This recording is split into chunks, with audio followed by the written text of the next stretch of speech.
ጉድ ረይወሉ ሁሉ ናይ ገዛና መስራሕ አቁሑ ኸቢሩ እስካብ ዘለሞዓንቲ ዕለት ኣብዚ ቻናል እዚ ሲሚንቶ ብኽንዲ ዝዋጋ ተሸይጡ አይፈልጥ ህንደም ልበጽሕ ህንደም ልኾነ ዋጉኡ ክነግረኩም እየ ቴንዲኖ እውን ከምኡ ብተመሳሳሊ ብጣዕሚ ወሲኹን እዮም ስለዚ ታየ ወሲኹም ዞምና ሲሚንቶ ቴንዲኖ ቆርቆሮ እውን ለሞዓንቲ ዋጋ ክነግረኩም እየ ህንደም ለሎ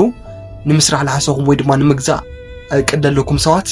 ለሞዓንቲ ዋጋ ህንደም ለሎ ሙሉ ልኾነ ኢንፎርሜሽን ኮኩም ማለት እዩ ብቻ ስኹም ነዚ ቪዲዮ እዚ ላይክ ናገርኩም ሰብስክራይብ ለገርኩም ሰዓት ኣለኩም ለላ ሰብስክራይብ ገሩ ንዓኻትኩም ጥቕም እዩ ስለዚ ቀጥታና ፕሮግራም ይከሕልፍ ይኸዚ ንቐጽል ስለዚ ብናይ ቆርቆሮ ዋጋ ንጀምር ካብኡ ሓደ በሓደ ና ሲሚንቶ ቴንዲኖ ናብና ናርአና ንኸድና ማለት እዩ ስለዚ ሮማናት ቆርቆሮ ሰላም ቆርቆሮ ካልኦት ዓይነት ቆርቆሮ ንሪና ማለት እዩ ስኹም ብቻ እስካዕ መውዳእታ ምሳይ ይኹን ኸዝላ ላይክ ለገርኩምላ ላይክ ገሩ ስለዚ ኩሉ ግዜ ና ሮማናት በመጀመሪያ ንረአ ሮማናት መውዛሕትኡ ግዜ ኣብ ከተማ መቐለ በበዝሕ ናቸው ጥንርከብ ቆርቆሮ ሮማናት ቆርቆሮ እዩ ስለዚ እዚ ቆርቆሮ እዚ ብሰለስተ ፈረቃይ መማረጽና ብርባዕተ ፈረቃይ መማረጺ ህንደም ለሎ ንረአ ሮማናት ቆርቆሮ ብሰለስተ ፈረቃይ ኣብ ዝኸ ሰዓት 780 እናቸው ጠይርከብ ሮማናት ቆርቆሮ ብሰለስተ ፈረቃይ 780 እናቸው ጠይርከብ በርባዕተ ፈረቃይ ድማ ሮማናት ቆርቆሮ 1230 እናቸው ጠይርከብ በርባዕተ ፈረቃይ ሮማናት ቆርቆሮ 1230 ሉማዓንቲ እናቸው ጠውዕሉንዮ ሰለስተ ፈረቃይና አርባዕተ ፈረቃይ ለሎ መማረጽ ሮማናት ቆርቆሮ እዚ መስል ማለት እዩ ካብለለ ናብናይ ሰላም ቆርቆሮ ልባለ ኣብ ሰዓት ኣብ ከተማ መቐለ በበዝሒ ዝርከብ ቆርቆሮ እዩ እዚ ቆርቆሮ እውን ህንደኒኦ ንብል ድማ ንረአ ሰላም ቆርቆሮ ብሰለስተ ፈረቃይ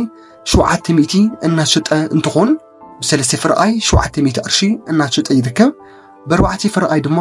920 እናሸጠ ይርከብ በርባዕተ ፈረቃይ 920 እናሸጠ ይርከብ ብርግጽ ሰላም ቆርቆሮ ካብ ሮማናት ቆርቆሮ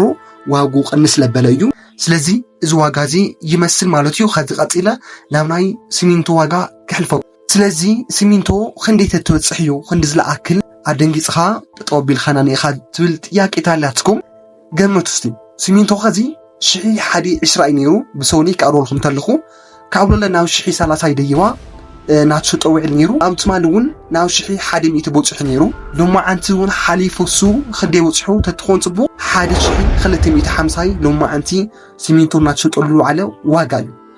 ረዩ ካብ 120 ናብ 1250 ክበጽሕ ተሉ እዚ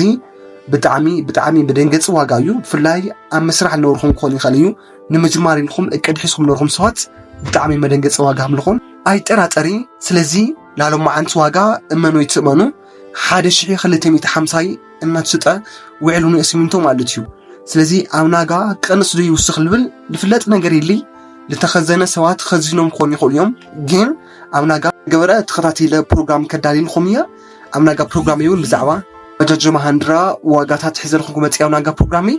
ግን ላሎማዓንቲ ና ሲሚንቶ ዋጋ ብ1250 እናትሽጠ ውዕሉን እዩ ስለዚ ንኩንታል እዚ መስል ዋጉ ካብ መኪና መግዛእ ትደልዩ ሰባት ታሊኹም ወይ ለላ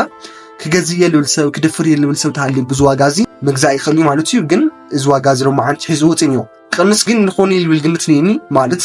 እዚ ለቐጽል ዋጋ ይኾነ ልገዘ ሰብ ለሎ ኮይኑ ይስማዕኒ ስለዚ ለቐንስ ተኾይኑ ወሰሙን ዝወ ይቐጻሊ ካብ ሶኒታት ምናምን ሓድሽ ዋጋ ተውፅዩ ተመሊሰ ካሮልኩም ማለት እዩ ሲሚንቶ ግን 1250 እናቸው ጠውዕል ነው ስለዚ ቀጥለ ልሕልፈኩም ኸዚ ናብ ናይ ቴንዲኖ ዋጋ እዩ ቴንዲኖ ከንደይ ነው ለዳ ምርኣይ ንቐጽል ስለዚ ቴንዲኖ በዓል 8 ኣብ ዝኸ ሰዓት እናቸው ጠሉ ዓለ ዋጋ ሎማዓንቲ 810 እዩ በዓል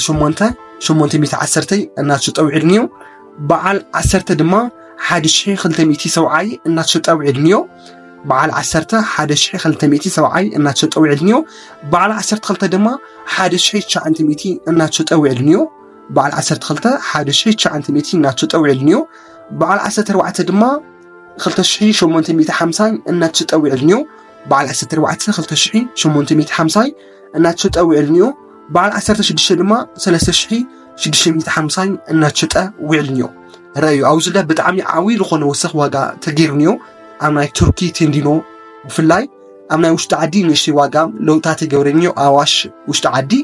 ንዋጋ ለውጥታት ብዙሕ ይገብረኒ ግን ኣብና ቱርኪ ቴንዲኖ ግን ብልተፈላለዩ ናይ ምስተኾነታት እዩ ልመስለኒ እዚ ዋጋ ዝታት ብጣዕሚ ወስኽ ጌርኒዮ ብዙ ዋጋ ዝግን ሎማዓንቲ ውዒድኒዮ ዕዳጋ ማለት እዩ ስለዚ ካብ በዓል 8 ክሳብ 16 ለሎ ዋጋ ናሎማዓንቲ እዚ ይመስል ከትቐፅል ለሕልፈኩም ናብ ናይ ሓሸዋና ተፀር ዋጋ እዩ ብሉኬት ለኣተለኹ ክነግረኩም እሞ ፕሮግራመይ ከጠቃልል ማለት እዩ ስለዚ ሓሸዋ ኣብ ዝኸ ሰዓት እናትሽጠሉ ዓለ 9,000 እናትሽጠው ኢልኒዮ ቀይሕ ሓሸዋ ናተንቤን ዓብይ ዓዲ ሓሪፍ ዝበሃል ሓሸዋ ንቢያጁ 5,000 እናትሽጠው ኢልኒዮ ንሓደ ቢያጁ ሲኖትራክ ማለት እዩ እዚ ዋጋ እዚ ሒዙ ወፅኒዮ ፀፀር ለለ ፀሊም ፀፀር መህደም ልኹም ፍሩይ ፀፀር ማለት እዩ ናብ 45,000 ሞፅዩ እንዮ ማለት እዩ ንሓደ ቢያጁ ፀፀር ፍሩይ ፀፀር መህደም ልኹም ፍሩይ ፀፀር ፀሊም ማለት እዩ ን45,000 ሞፅዩ እናትሽጠው ኢልኒዮ ሎማዓንቲ ከተማ መቐለ ማለት እዩ ስለዚ እዚ ናሎማዓንቲ ዋጋ እዩ ናይ ሓሸዋና ፀፀር ማለት እዩ ብሉኬት ክንደይ ኢትልኹምኒ ብሉኬት 34 በዓል 15 እናትሽጠ እንትኾን በዓል 15 ብ34 ቅርሺ ንሓደ ፍረ ማለት እዩ በዓል 20 ኣለና ናብ 36 ቅርሺ መፅዩ እናትሽጠው ኢልኒዮ ሎማዓንቲ ማለት እዩ ስለዚ ኣብዴት ዋጋ ሓደሽቲ ዋጋ ልወፅለው ናተኸታተልኩም ፀሓፍዎም ሓዝዎም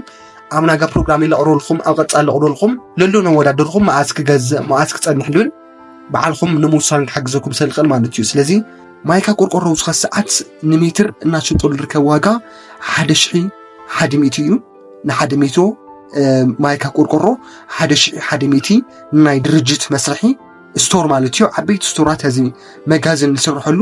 በምዚ ዓይነት ማይካ ቆርቆሮ እዩ ስለዚ ዋጋኡ ድማ ንሜትሮ 1,100 እዩ እናትሽጠ ማለት እዩ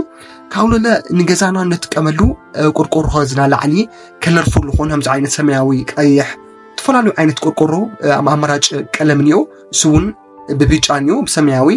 ብደስ ለለኩም ዓይነት መማለፂ ከለራት ክዘጋጁ ይኽእል ኢሉ ለሓበሬታ ነይኒዮ ስለዚ እዚኦም ህንዲ ሽወጡለው ትልኹምኒ ንካሪ ምሽወጡ እዚኦም መብዛሕትኡ ግዜ ኣብ ኣዲስ ኣበባ ብበዝሒ ተለመዱ እዮም ኣብ ዝኸ ሰዓት ከተማ መቐለ መብዛሕትኡ ሰብ ዳሕና ኸዚ ናለመዱ ይርከብ ናገዝኦ ይርከብ ማለት እዩ ስለዚ ብርግፅ ካብዞም ኖርማል ቆርቆሮ ዋጋኦም ውስኽ ለበለ እዩ ግን ንካሪ ዋጋኦም 1,300 እዮም እናትሽጡ ይርከቡ ማለት እዩ ንካሪ 1,300 እናትሽጡ ይርከቡ እዚ ማለት ካሪ ክበሃል ተሎ ኣብ ሕሉፎም ነገርክኹም ጎኑ 1 ሜትሮ ቁመቱ ለለ 1 ሜትሮ ዝኾነ ሓደ በሓደ ዝኾነ ካሪ ተባሂሉ ይፅዋዕ ማለት እዩ ስለዚ ንካሪ ኣብ ዝኸ ሰዓት ልወልክኹም ዝቆርቆሮሱ 1,300 እናትሽጠ ይርከብ ማለት እዩ እዚ ናይ ቀለም ዓይነት ቆርቆሮ ዲዛይን ተገበረ ማለት እዩ ማይካ ቆርቆሮ ይብርግፅ ኖርማል ቆርቆሮ ይኾነ ብዙ ዋጋ ዝሎማዓንቲ ናይዞም ሓሸዋ ፀፀር ብሎኬት ቴንዲኖ ሲሚንቶ ቆርቆሮ ዋጋታት እዚ መስልና ሎማዓንቲ ማለት እዩ ስለዚ ኣብ ናጋ ፕሮግራሜ ብናይ ባጃጅ ናይ ተፈላለዩ ናይ ኤሌክትሪክ ዝኾኑ ሞተራት ዋጋታት ተመይሰክ መፅኩም ንኸሸይቱ ገና ላይክ ሼር ሰብስክራይብ ናገርኩም ቻናል ዝንክዓቢ ናብ 10,000 ልግበር ፃዓርና ኸዝለ ተጠናኺሩ ንክኸብ ኩልኹም ኣጠናኽሩ ማለት እዩ ኣብ ናጋ ፕሮግራሜ ተመይሰክ ዓል መፅኩም ሰላም ንዓኻትኩም ይኹን ቻው